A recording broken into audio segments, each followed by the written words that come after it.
جنت میں اور بلند اور بالا مقام عطا کرے.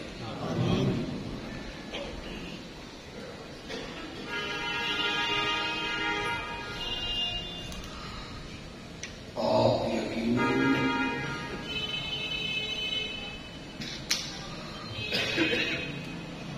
میرے ساتھ اتفاق کریں گے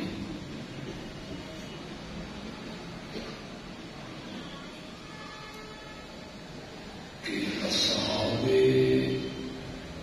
رسول کی مقدس جماعت میں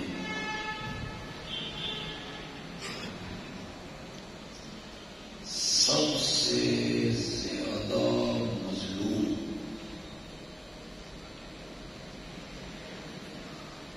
اگر کوئی صحابی ہے تو وہ سیدنا معاویہ رضی اللہ تعالی.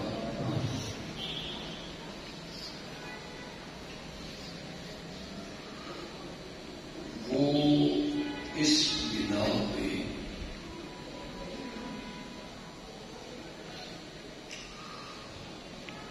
کہ ہمارے ملک کے ایک مذہبی عنصر نے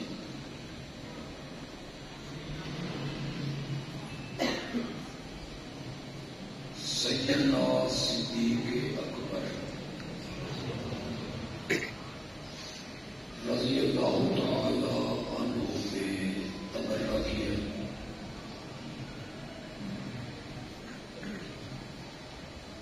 ان کے ایمان کو مشکوک بنایا.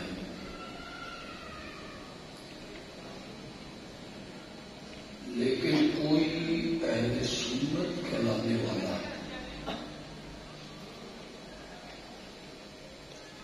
چاہے وہ دیوبندی ہو، اہل حدیث ہو یا بریلوی ہو، وہ حضرت سیدنا صدیق اکبر پر تنقید ہو.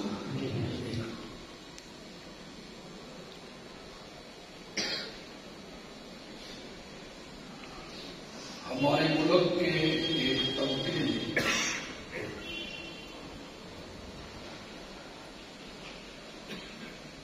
ایسی عظیم شخصیت کے ایمان میں شک کیا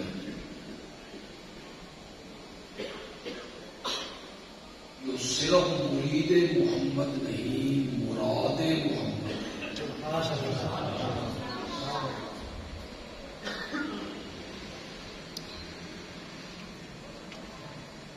لیکن اہل سنت کا کوئی مدعی حضرت سیدنا فاروق اعظم رضی اللہ تعالی عنہ پہ تنقید ہو.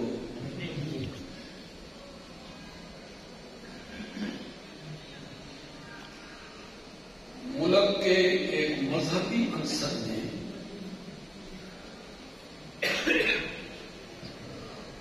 اس شخصیت کا حیا نہیں کیا جس سے رب کے فرشتے بھی حیا کیا کرتے تھے.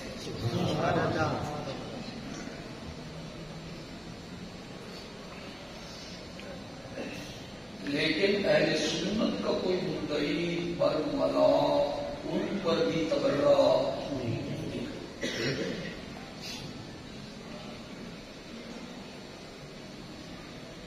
سیدنا معاویہ ایسا مظلوم صحابی ہے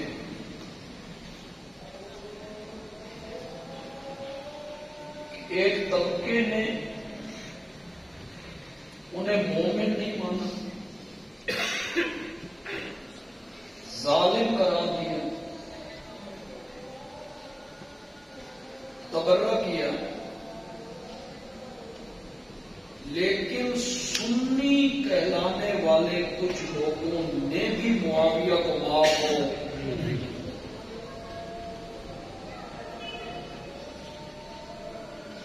کتابیں لکھی،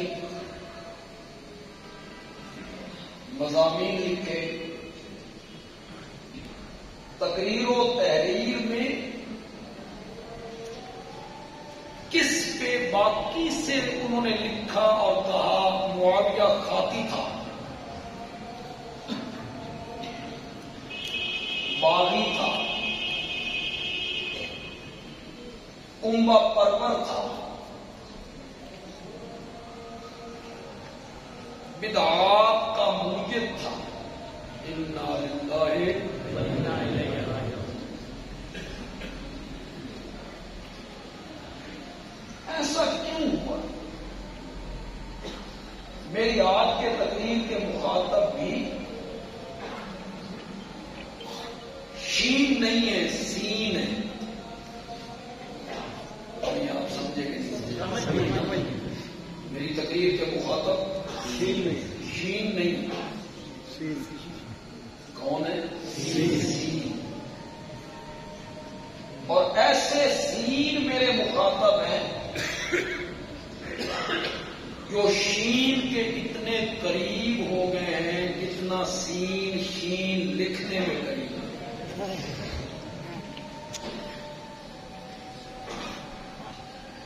وہی زبان بولتے ہیں، وہی بولی۔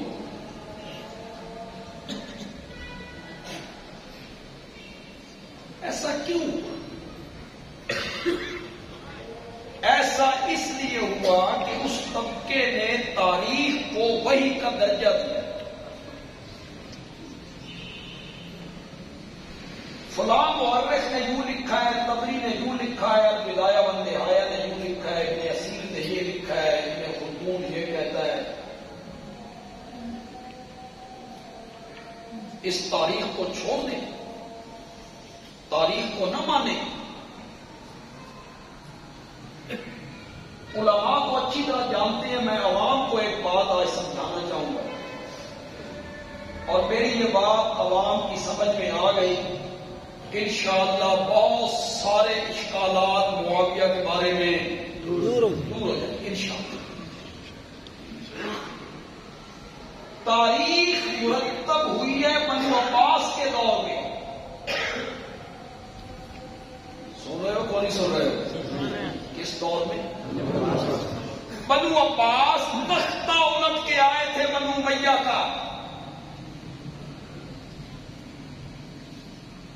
جو حکومت پہلی حکومت کا تختہ الٹ کے آئے، اور جو حکومت پہلی حکومت کو ہرا کے آئے، وہ اپنے دور حکومت میں پچھلی حکومت کی خوبیوں کا ذکر کرتی ہے یا خامیوں کا ذکر کرتی ہے؟ یہ جو وجہ بن گئی تاریخ میں یہ لکھا ہے اور یہ لکھا ہے اور یہ لکھا ہے اور یہ لکھا ہے۔ میری بات سمجھ آ رہی ہے؟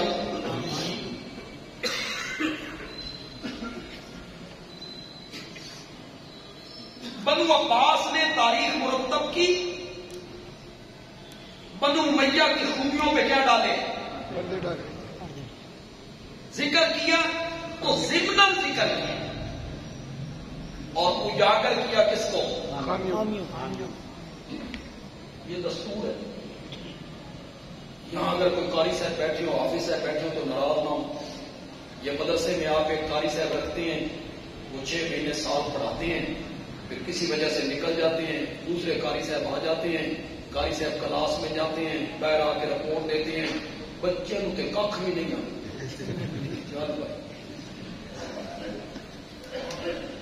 ان بچوں کو تو کچھ نہیں آتا، تو پوری مجھے تو پھر الف با سے شروع کرنا پڑے۔ بعد میں آنے والی حکومت پہلی حکومت کی خامیوں کو اجاگر کرتی ہے۔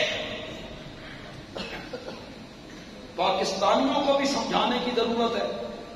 اللہ دی قسم ایک گونگلو مانگے ہو جانتے عمران خان آدھا نواز شریف کی وجہ ہوئے، سبزی مہنگی ہو جائے، ذمہ دار کون ہے؟ چلو یار نواز شریف میں بہت خامیاں ہوں گی، ہم تو غیر سیاسی لوگ ہیں، وہ کوئی خوبی تو ہونی ہے، تو ہم تے موٹر وے دے گیا، کوئی خوبی تو ہوگی، لیکن خوبی کا کوئی ذکر نہیں۔ ذکر کس کا ہو رہا ہے؟ خامیوں کا۔ آنے والی حکومت جو ہے وہ پچھلی حکومت کی خامیوں کو ذکر ہے، خوبیوں پہ کیا ڈالتی ہے؟ پردہ ڈالتا ہے۔ نعرہ تکبیر، تاجدار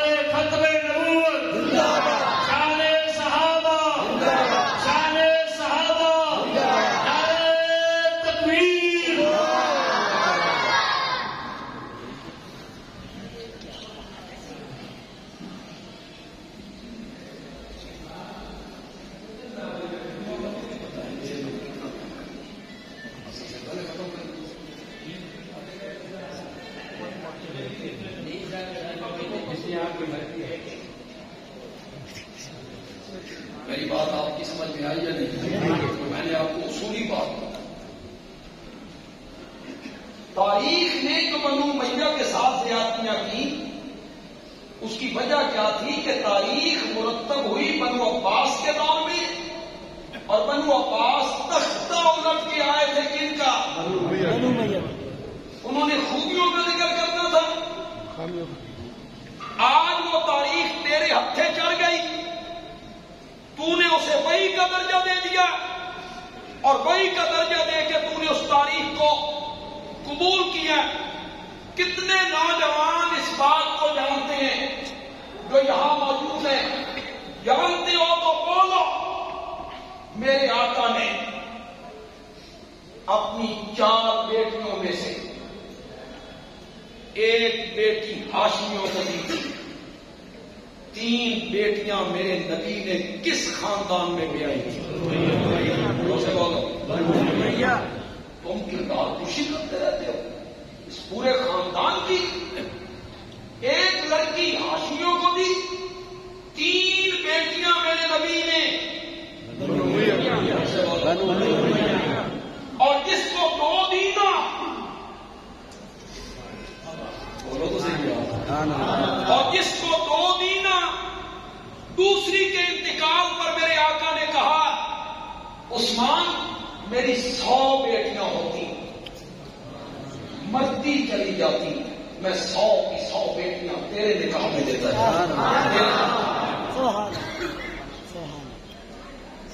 یہاں جو بیٹیوں والے بیٹھے ہو اور جن کی بیٹیوں کی شادی ہو اور بدقسمتی سے داماد چنگا نہیں لگے، اگر کسی کا داماد برا ملا ہے، بیٹی کو مارتا ہے، گالیاں بکتا ہے، تنگ کرتا ہے، تانے دیتا ہے، دوسری بیٹی بھی بری دے دیتی ہو.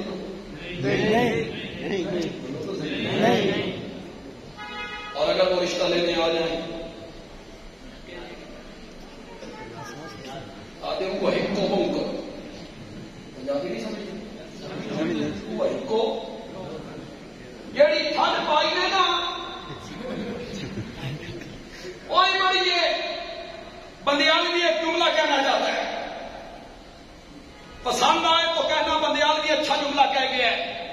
یہ جملہ میری 100 بیٹیاں ہوتی، مرتی چلی جاتی، میں 100 کی 100 بیٹیاں تیرے نکاح میں دیتا چلا جاتا. یہ جملہ وہی سسر کہہ سکتا ہے جس کے سینے میں داماد نے ٹھنڈ پا دیتی ہو. مجھے تو اس سے بہتر داماد نہیں.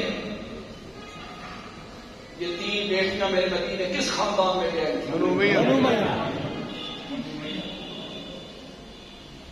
مدینے آئے، مسجد نبوی تنگ پڑ گئی، مسلمان پڑھنے لگے. میرے آقا نے چندے کی اپیل کی.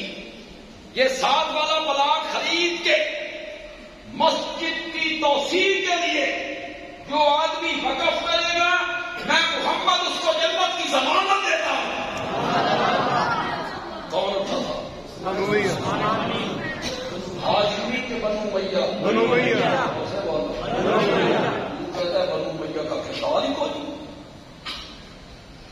بنو امیہ کو رکھتے رہتے ہو بیٹھ کر تاریخ کے پردوں میں چھپ کے. میٹھے پانی کا ایک کلمہ تھا، میرے آقا نے کہا آدھا خرید کے وقف کرے میں محمد اس کو جنت کی ضمانت دیتا ہوں. اور اٹھا تھا پھر باقی کا آدھا وہ بھی خرید کے کس نے وقف کیا؟ یہ کس قبیلے سے تعلق تھا؟ بخاری. تاریخ کی برگردانی کرتے ہوئے بنو امیہ اور خاندان معاویہ پہ تبرہ کرتے ہو. اٹھاؤ بخاری. میرے آقا نے فتح مکہ کے دن کہا جو بیت اللہ کے اندر آ جائے محمد اس کو امن دے دے گا.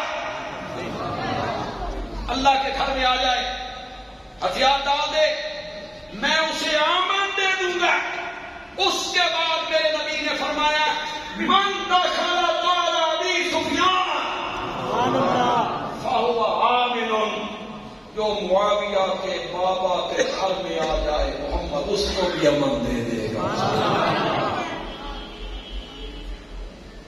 حضرت عباس کا گھر مکے میں وہ نہیں تھا، حضرت علی کا گھر، ہاشمیوں کے گھر، کس کے گھر کو دار امن کرا دیا؟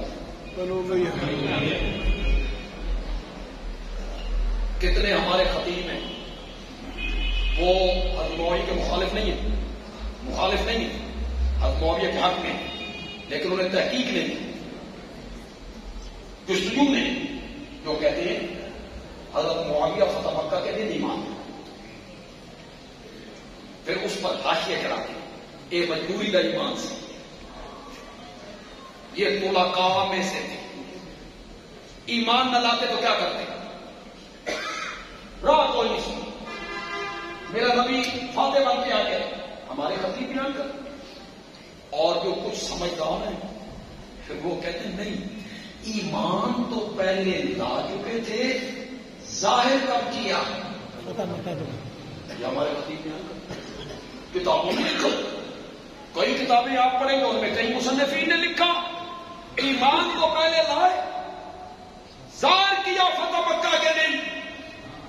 آج اس نمائندہ اجتماع میں بندی عالمی کہتا ہے یہ دونوں باتیں غلط ہیں، فتح مکہ کے دن ایمان لانے والی بات بھی کیا ہے؟ اور سے بولو، میں کہہ رہا ہوں تو میں اس کا حوالہ بھی پیش کروں گا، اور یہ کہ پہلے ایمان لائے، چھپایا، فتح مکہ کے دن ظاہر کیا، یہ بات بھی کیا ہے؟ اور سے بولو۔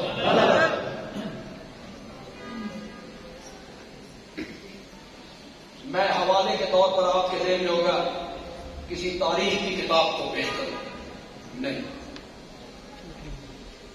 میں اہل سنت کے ہاں حدیث کی سب سے معتبر کتاب بخاری کو پیش کروں،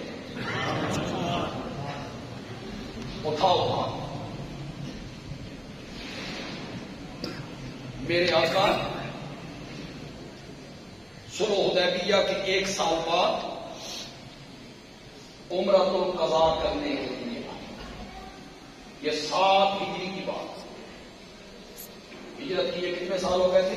7۔ اس کے 1 سال بعد فتح، 1 سال بعد ہوا فتح۔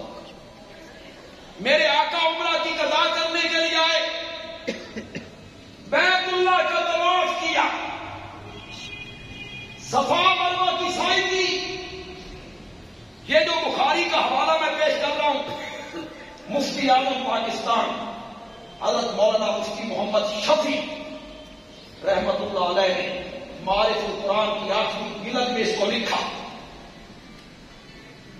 اس لیے حوالہ پیش کر رہا ہوں کہ شاید کسی کو بخاری سے اعتبار نہ ہو اور وہ کہے کہ یہ علماء دیوبند سے ہٹ کے بات کر رہی ہے، اس لیے میں نے ایک معتبر دیوبندی عالم کا حوالہ پیش کیا معارف القرآن سے۔ میرے آقا مروہ پہ بیٹھے، طواف بھی ہو گیا، سعی بھی ہو گئی، بال کٹوانے ہیں، بال زلفیں ترشمانی ہے، میرے نبی نے اٹھا بخاری، عمرۃ القضاء کے موقع پر مروہ، وہاں میرے نبی کی زلفیں اس شخصیت نے تراشی تھی، اس کو سیدنا معاویہ کہتے ہیں۔ یہ ایمان کو چھپانا تھا کہ ظاہر کرنا تھا؟ یہ چھپانا ہے، سریعان میرے نبی کی زلفیں تراش رہے ہیں۔ مجھے آپ کی حویلیاں کا بات کا پتہ نہیں، لاہور میں اور اسلام آباد میں اور پنڈی میں اعلان ہوتا ہے کہ منہ مبارک آ رہا ہے، منہ مبارک کی زیارت ہو، منہ مبارک سمجھ، نبی پاک کا بال، نبی پاک کا بال ہے، نہیں یہ منسوب ہے، کیا ہے؟ منسوب ہے۔ یہ منسوب کا لفظ بتا رہا ہے کہ دال میں کچھ کالا کالا ہے، شیشے میں بند ہے، نمائش ہو، زیارت، کیا بوڑھے بچے جوان مال دار منہ مبارک کی زیارت ہو رہی. زیارت کرنے کے بعد کہتے ہیں ہماری آنکھیں ٹھنڈی ہو گئی, منہ مبارک کی زیارت کی, تو میرے نبی سے منسوب بات اس کی زیارت کر لے, تیرے پیر زمین پہ نہیں لگتے. اس معاویہ پہ تنقید کرتا پھرتا ہے جس نے میرے نبی کی زلفیں تراش کے اپنے پاس محفوظ رکھ. سبحان اللہ. ان پہ تو تبرہ کرتا. اور فتح مکہ کے دن بھی اگر ایمان لائے ہوں تو جو لوگ فتح مکہ کے دن ایمان لائے وہ اتنے حقیر ہو گئے کہ آج کا کوئی بندہ اٹھے اور ان پر تنقید کرنے لگ گئے. فتح مکہ کے دن جو ایمان لائے یہ طلقاء میں سے تھے. فتح مکہ کے دن ایمان لائے. میں منفی باتیں بالکل نہ کرتا, میری عادت بھی نہیں, لیکن اس تو سوا علاج کوئی. جتنے لوگ پڑھے لکھے بیٹھے ہو, میرے پیارے پیغمبر کے ساتھ حضرت عباس کا بھی ایمان لائے تھے. حضرت عباس بھی تو فتح مکہ کے دن ایمان لائے. پھر کئی اور لوگ فتح مکہ کے دن ایمان لائے. فتح مکہ کے دن جو لوگ ایمان لائے یا فتح مکہ کے بعد جو لوگ ایمان لائے, کیا ان کا مقام کم ہے؟ نہیں. اٹھاؤ قرآن, اللہ کے قرآن کی طرف آؤ. لیکن اس سے پہلے میں ایک جملہ کہہ لوں, اس کے بعد میں آیت کا حوالہ پیش کرتا ہوں. میرا یہ ایک جملہ جو میں نے ربیع الاول کے جلسوں میں ہر خطاب میں تقریباً کہا, مجھے اتنی توقع نہیں تھی, میرے ذہن میں بھی نہیں تھا کہ اس جملے میں اتنی سکرٹ بھری ہوئی ہے یا کوئی اس میں بام کا مادہ رکھا ہوا ہے. میرا سیدھا جیلم تک پہنچ جائے اور وہ چیخے گا اس جملے پر. جو جملہ میں نے کہا, میرا جملہ یہ تھا کہ صحابہ تاریخی اور کتابی شخصیات نہیں ہیں, صحابہ قرآنی شخصیات ہیں. سارے لوگ اس جملے کو پکا لو. یہ جتنے بچے بیٹھے ہمارے مدرسے کے, یہ چھوٹے چھوٹے بچے ہیں, لیکن آج ان کے دل میں یہ نقش ہو گیا نا, مرتے ٹائم تک انہیں صحابہ سے کوئی بدگمان نہیں کر سکے. یہ بچے لکھ لیں اپنے سینے پر, آپ بھی لکھیں اپنے دل کی تختی پر, میرے اس جملے کو لکھیں, صحابہ تاریخی یا کتابی شخصیات نہیں ہیں, صحابہ قرآنی شخصیات ہیں. ہم نے یہ نہیں دیکھنا کہ مورخ کیا کہتا ہے, ہم نے یہ دیکھنا ہے کہ قرآن میں صحابہ کے بارے میں میرا رب کیا کہتا ہے.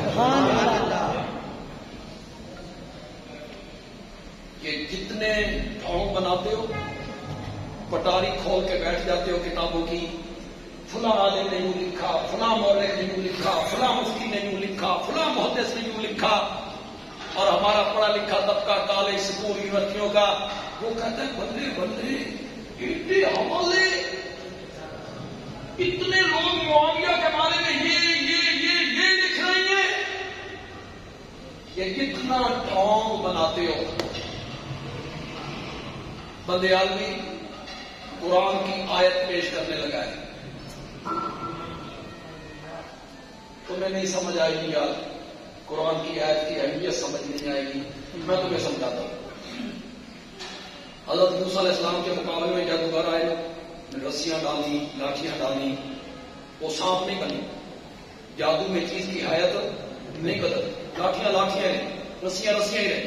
انہوں نے ذہن پہ اثر ڈالا, دیکھنے والوں کو لگتا یوں تھا یہ کیا بن گئے, اور وادی بھر گئی.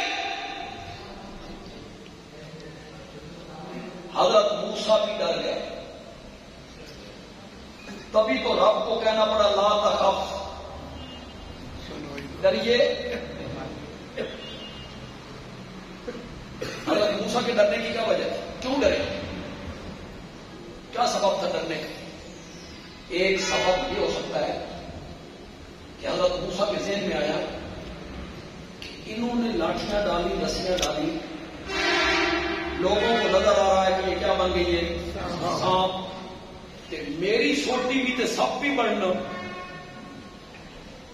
ان لوگوں کو کیسے پتا چلے گا کہ جادو کیا ہوتا ہے اور معجزہ کیا ہوتا ہے؟ یہ ذہن. ایک اور وجہ بھی بیان کر سکتا ہوں، اور وہ وجہ بیان کرتے ہوئے مجھے لطف سے ادا ہے. حضرت موسیٰ علیہ السلام کے ڈرنے کی ایک وجہ یہ بھی ہو سکتی ہے، مولا یہ ان کا علم ہے، یہ ان کا فن ہے، یہ ان کا ہنر ہے، جب چاہیں جہاں چاہیں جس وقت چاہیں جس کے سامنے چاہیں یہ ڈھونگ بنا کے دکھا دیں. سو انہوں نے دکھا دیا، مگر میرے مولا میری لاٹھی کا سانپ بننا وہ میرے اختیار میں نہیں، تیرے اختیار میں ہے. پتہ نہیں ہوں تیری مرضی بنتی بھی ہے یا اگر تیری مرضی نہیں بنتی تو مولا میرے پلے کھ. یہ جو معجزہ ہوتا ہے، حضرت شیخ القرآن مولانا غلام اللہ خان کا شاگرد ہے رحمت اللہ علیہ. توحید کو ٹیچ نہ دوں تو روٹی ختم نہیں، روٹی ختم. یہ جو معجزے ہیں نا نبیوں کے معجزے، کمزور لوگ کتنے بھی شرک کے مریض بنے نا انہیں دھوکہ کہاں سے لگا؟ عیسائیوں نے جو حضرت عیسیٰ کو معبود بنایا تو انہیں دھوکہ کہاں سے لگا؟ مٹی کے پرندے بناتا ہے، سچ مچ کے پرندے بنا دیتا ہے، مردوں کو زندہ کر دیتا ہے، نابیناؤں کو بینا کر دیتا ہے. یہ ان کے اختیار میں قبضے میں ہے، جب چاہیں جہاں چاہیں یہ کام کر کے دکھائیں. لوگوں کے جتنے عقیدے خراب ہوئے اور شرک کی دلدل میں پھنسے انہیں دھوکہ لگا نبیوں کے معجزوں سے اور ولیوں کی کرامات سے. کہاں سے دھوکہ لگا؟ تھوک دے حساب کا کرام. جو حضرت شیخ عبد القادر جیلانی کو سلام صبح صبح کر لیتا تھا نا، اس دن اس پر موت نہیں آتی. کیا کرامتی کرام. میں پڑھے لکھے لوگوں میں کھڑا ہوں، میں جاہلوں میں نہیں کھڑا، پڑھے لکھے لوگ. حضرت صدیق اکبر کی کوئی کرامت تو ذہن نہیں تھا، بولو جی. حضرت ابوبکر کی کوئی کرامت آپ کے ذہن میں ہے تو بولو. حضرت عثمان کی بولو. حضرت اللہ زبیر کی. یہ سب ڈھونگ ہوتا ہے.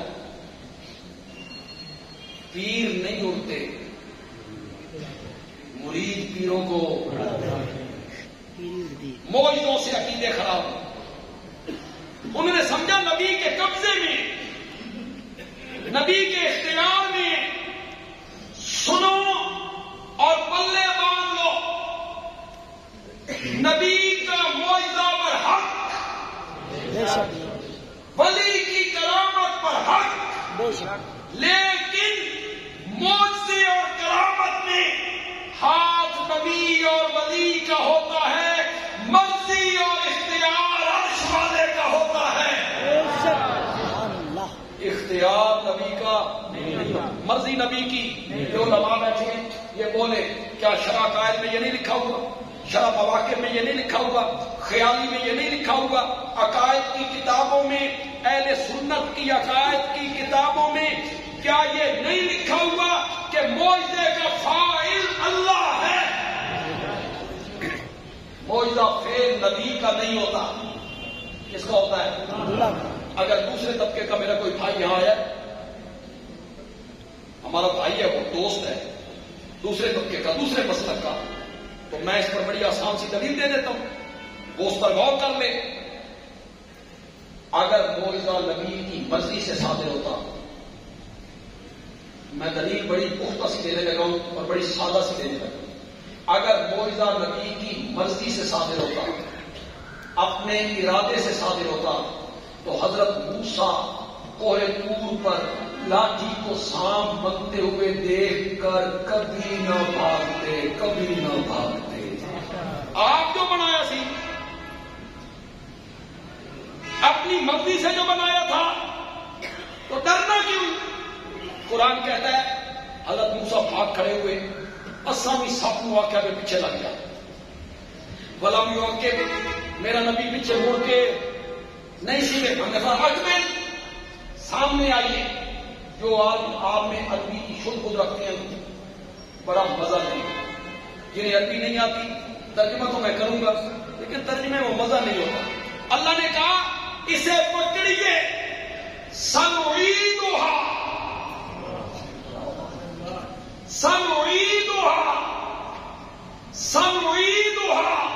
سیرتھا الاولی، پکڑنا تیرا کام ہے اور پہلی حالت پہ لوٹانا ہمارا کام ہے۔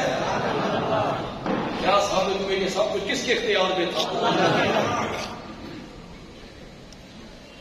اللہ نے حضرت موسیٰ سے فرمایا ڈر نہیں، لاٹھی پھینک۔ لاٹھی پھینکی، وہ صحیح معنوں میں سانپ بنا۔ معجزے میں چیز کی حیثیت بدل جاتی ہے، حقیقی سانپ بنا۔ سانپ بن کے اس نے کیا کام کرنا شروع کیا؟ ان سارے سانپوں کو 1 2 3 4 5 6 7 100 200 500 1000 سب ہلاک، صفایا ہو گیا۔ پھنکار رہا ہے، میدان میں پھنکار رہا ہے۔ بدیالی کہتا ہے یہ صحابہ پہ تنقید کرنے کی جتنی پٹاریاں تم نے کھولی ہیں، اور جتنی رسیاں اور لاٹھیاں تم نے ڈالی ہیں، اور جتنے فریب تم نے بنائے ہیں، بندیالوی حضرت موسیٰ علی سوٹی سٹن لگا۔ انشاءاللہ سارے حوالے ہزم، سب ہزم، سب فریب ختم۔ 27واں پارہ سورت حدید ہے، سورت حدید کی آیت نمبر 10 ہے۔ جاؤ گھروں میں جا کے دیکھو قرآن میرے نبی کے یاروں کے بارے میں کیا کہتا ہے۔ جاؤ، پھر بدیالی متاثر بھی نہیں، یہ نہیں کہتا کہ جو بندی عالم کا ترجمہ پڑھ، قتل نہیں۔ تیرے گھر میں جو بندی عالم کا ترجمہ ہے اٹھا، تیرے گھر میں بریلوی عالم کا ترجمہ اٹھا، تیرے گھر میں اہل حدیث عالم کا ترجمہ اٹھا، یا تو وہ جو سب چڑھ کے بولے، تیرے گھر میں کسی شیعہ عالم کا ترجمہ اٹھا پڑھ اس کا تمہیں، انشاءاللہ ہر عالم وہی ترجمہ کرے گا جو بدیالوی کر کے جا رہا ہے۔ رب نے اس آیت میں میرے نبی کے یاروں کو 2 حصوں میں تقسیم، فتح مکہ سے پہلے ایمان لانے والے، فتح مکہ کے فتح مکہ سے پہلے جہاد کرنے والے، فتح مکہ کے بعد جہاد کرنے والے۔ قرآن نے کہا لا یستوی، یہ دونوں برابر، پہلے اور پچھلے برابر نہیں۔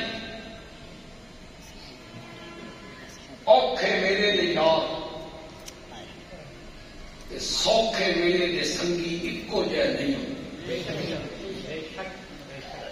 فتح مکہ کے بعد ایمان لانے والے لوگ حبشے کے اس بلال کا کیسے مقابلہ کریں گے جو کلمہ پڑھ کے تپتے ہوئے کولوں میں لیٹ جائے گا؟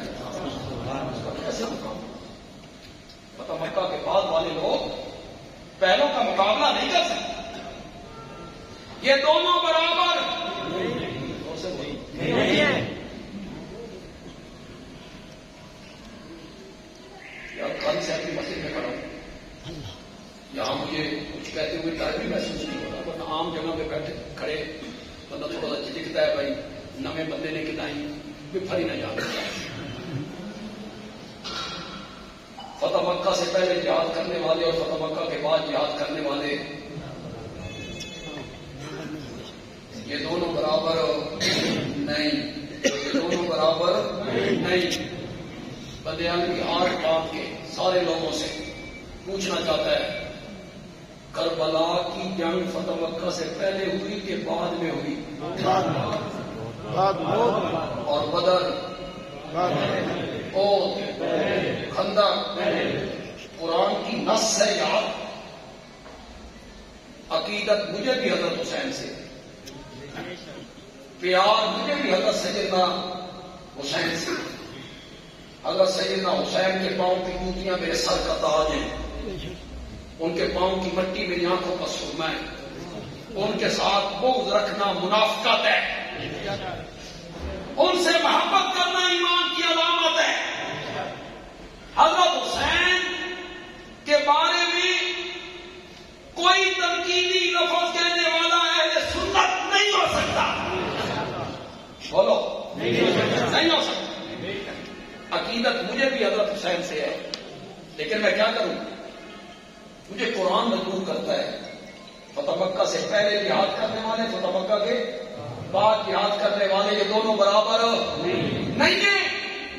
پہلے کون ہے؟ فرمایا اولئک اعظم درجۃ. پہلوں کے درجے کیا ہیں؟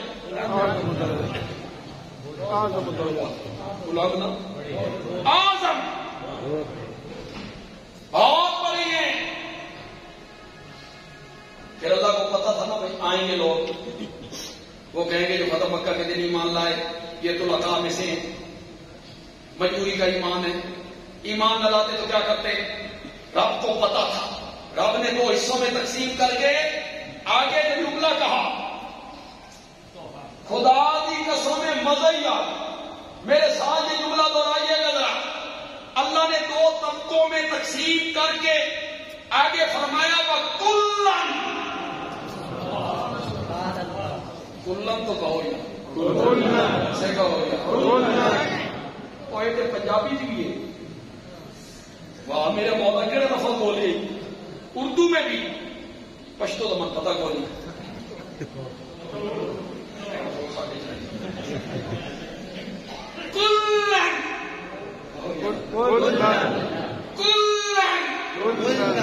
وعد اللہ الحسنى. فتح مکہ سے پہلے ایمان لانے والے ہوں یا فتح مکہ کے بعد ایمان لانے والے ہوں، جنت کا وعدہ میں نے سب سے کر لیا ہے. کلن وعد اللہ الحسنى. سب سے میں نے جنت کا وعدہ کیا. سب صحابہ یا تو ہمت کر اور بہت معاویہ صحابی نہیں بہت. پھر اس نقطے پر تیرے ساتھ گفتگو کرے بھی صحابی ہے یا نہیں. کہتے ہو صحابی تو ہے، صحابی تو ہے، لیکن یہ کام انہوں نے کیا کیے تھے؟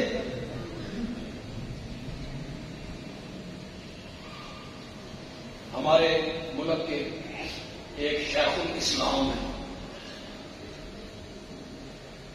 شیخ الاسلام ہے، میرے استاد حضرت نیلوی صاحب رحمۃ اللہ علیہ کہتے تھے چھپ چھک کھل اسلام. چھک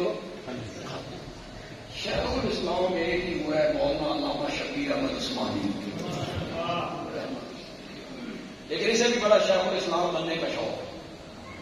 تقریر کرتے ہوئے کہتا ہے معاویہ کی تعریفیں کرتے ہو، جلوس نکالتے ہو، جلسے کرتے ہو، مسجدوں کے نام معاویہ رکھتے ہو، کف لسان معاویہ کے بارے میں کف لسان زبان بند رکھو. واہ. اور ادھر 25 دسمبر کو کرسمس ڈے پر عیسائیوں کو مبارکباد دے رہا ہے. مبارک ہوئے. خود کف لسان کوئی نہیں. ادھر کف لسان ہوتا ہے. ظالم آدمی کف لسان کا یہی معنی ہے. اور کف لسان کا مطلب یہ ہے کہ ان پہ تنقید نہ کرو. یہ معنی ہے کف لسان کا. تعریف نہ کرو. یہ کف لسان کا معنی کیسے بن گیا؟ کلن وعد اللہ الحسنی، جنت کا وعدہ میں نے سب سے یا تو معاویہ کو صحابی نہ مان، کر جرات، اور اگر صحابی مان دے تو پھر عنایتوں سے نکال کے دکھا، عنایتوں سے نکال معاویہ کو، اولئک هم المفلحون، اولئک هم المتقون، اولئک هم الصادقون، اولئک هم الراشدون، اولئک هم المؤمنون حقا رضی اللہ عنہم ورضوا عنہ اعد لهم جنات، اور سے بڑھو یاد، اعد لهم جنات تجری تحتها الانہار۔ اس کا معنی میں تقریر کے آخر میں جا کے کروں، جب ختم کرنے لگوں گا اگر مجھے یاد نہ رہا تو مجھے یاد دلا دیں۔ اعد لهم جنات تجری تحتها الانہار، یہ سب صحابہ کے بارے میں۔ معاویہ اگر صحابی ہے تو یہ ساری بشارتیں معاویہ کو حاصل دیکھیں، یہ علماء سارے بیٹھے، خطیب صاحب، بات تو میں بڑی نرم لہجے میں کرنے لگا ہوں لیکن بات بڑے کام کی کرنے لگا۔ میرا فیصلہ ابھی ہونا ہے مرنے کے بعد، قیامت کے دن حضرت کا فیصلہ بھی ابھی ہونا ہے۔ یہ جتنے علماء بیٹھے ہیں نا، ان سب کے فیصلے ابھی ہونے ہیں جی۔ مفتی صاحب، خطیب صاحب، شیخ الحدیث صاحب، شیخ التفسیر، سب کے فیصلے ابھی ہونے ہیں۔ اللہ راضی یا نہیں، جنت ملے گی یا نہیں، ہم سب کے فیصلے ابھی ہونے ہیں۔ جن پہ تو تنقید کرتا پھرتا ہے نا، ان کے فیصلے ہو چکے ہیں جی، ہمارے ابھی ہونے ہیں، تیرے بھی ابھی ہونے ہیں، اور جن پہ تو تنقید کرتا پھرتا ہے ان کے فیصلے قرآن میں میرے رب نے کر دیے، رضا کے فیصلے، جنت کے فیصلے۔ جو اٹھتا ہے کتاب کھول کے بیٹھ جاتا ہے، معاویہ نے یہ غلطی کی، معاویہ نے یہ غلطی،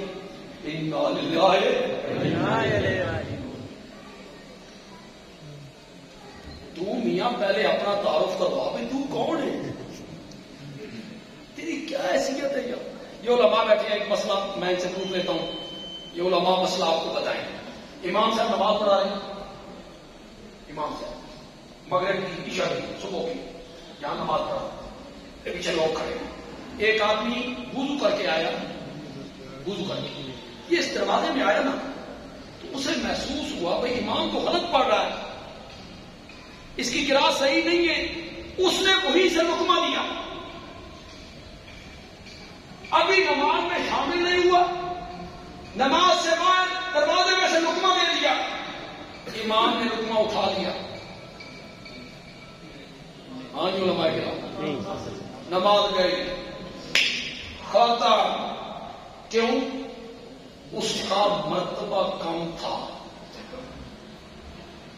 وہ ابھی نماز میں شامل نہیں تھا، اس کا مرتبہ کم تھا، اور مرتبہ بھی اتنا کم کوئی نہیں، منٹ تو بعد وہ مرتبہ لگ بھی جانا، ایک منٹ کے بعد اسے وہ مرتبہ مل بھی جائے گا، صحابیت کا درجہ تو مل بھی نہیں سکتا۔ وہ وہاں سے لقمہ دیتا ہے، امام اٹھا لیتا ہے، نماز فاصل ہو گئی، کیوں؟ اس کا مرتبہ کم تھا، وہ امام کی غلطی نہیں پھڑ سکتا۔ اگلی بات تو آپ سمجھ جاتے ہیں، اس کا مرتبہ کم تھا، وہ امام کی غلطی نہیں پکڑ سکتا تھا، نہیں پکڑ سکتا تھا، جڑا مرتبہ منٹ تو بعد مل جانا ابھی کم تھا، وہ اگر امام کی غلطی نہیں پکڑ سکتا، تم اپنے مرتبے کا بتا، تم صحابہ کی غلطیاں کیسے پکڑ سکتا ہے؟ تم کیسے تنقید کرتا پھرتا ہے؟ تم ان کی غلطیاں کیسے نہیں پاتا؟ میں نے خاندان بنو امیہ کے متعلق کچھ بات کی، حضرت معاویہ کے متعلق کچھ بات کی. میں وہ باتیں کر کے جا رہا ہوں عام طور پہ خطیب اسے بیان نہیں کرتی. میں ایک بات حضرت معاویہ کی والدہ کے بارے میں کرتا ہوں. کیا نام ہے؟ ہند نام حضرت ہند رضی اللہ تعالی. یہ میرے نبی کی ساس ہے. کیا ہے؟ ساس ماں کی جگہ پہ ہوتی ہے. جی شرم کرو کچھ. میرے نبی کی ساس کے متعلق زبان درازی کرتے ہوئے نا شرم کیا کرو. میرے نبی کی ساس ہے. ساس کا تو بڑا طریقہ ہوتا ہے. انہیں پاکستانی چالو نے سسا دی. یہ ساس سے چالو ہوئی ہے ہمارے پاکستانی لوگ، ورنہ ساس کا مقام ماں کے بعد. فتح مکہ کے دن آئی. دیکھیں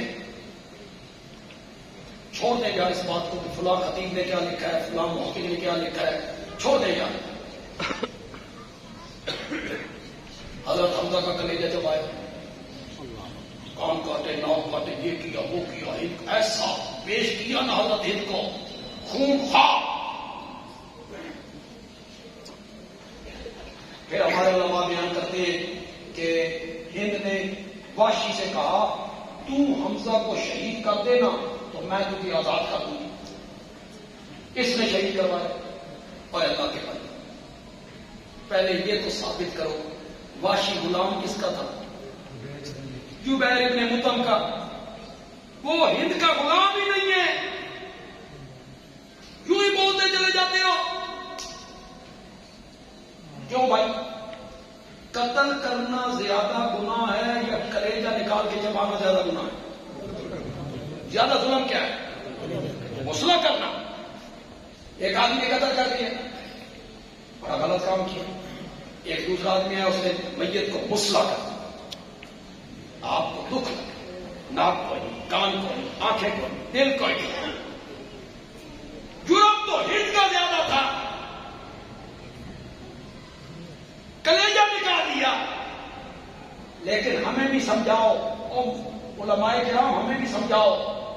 وحشی آیا